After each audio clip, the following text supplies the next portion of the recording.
মোমলায় coast guard ও এলাকাবাসী সংঘর্ষ, জাহাজে ভাঙচুরের অভিযোগ। বাগেরহাট জেলার মোমলায় কোস্টগার্ড ও স্থানীয় বাসিন্দাদের মধ্যে এক অনাকাঙ্ক্ষিত সংঘর্ষের ঘটনা ঘটেছে। ধাওয়া পাল্টা ধাওয়া ও উত্তেজনার এক পর্যায়ে ক্ষুব্ধ জনতা কোস্টগার্ডের একটি জাহাজে হামলা ও ভাঙচুর চালিয়েছে বলে অভিযোগ উঠেছে। এতে কোস্টগার্ড সদস্য এবং স্থানীয় অধিবাসী সহ উভয় পক্ষের বেশ কয়েকজন আহত হয়েছেন।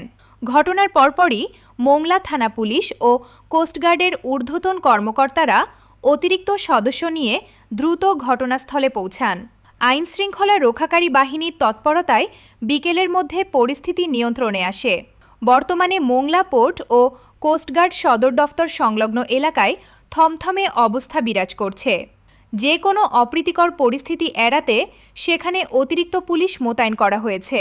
কোস্টগার্ড ও স্থানীয় প্রশাসনের পক্ষ থেকে পুরো বিষয়টি খতিয়ে দেখতে ইতিমধ্যে তদন্ত শুরু হয়েছে। তবে শেষ খবর পাওয়া পর্যন্ত এই ঘটনায় আনুষ্ঠানিক কোনো মামলা কিংবা কাউকে আটকের বিষয়টি নিশ্চিত করা হয়নি। বিস্তারিত দেখুন বাগেরহাট জেলা প্রতিনিধি মোহাম্মদ হাফিজুর রহমানের তথ্যচিত্রে।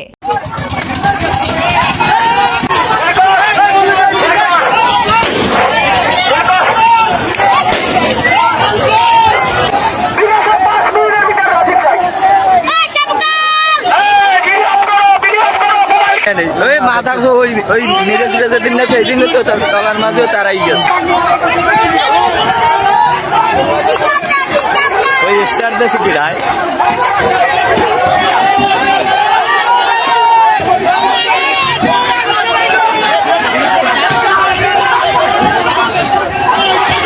ওই স্টার দেশ কেটা স্ক্রিন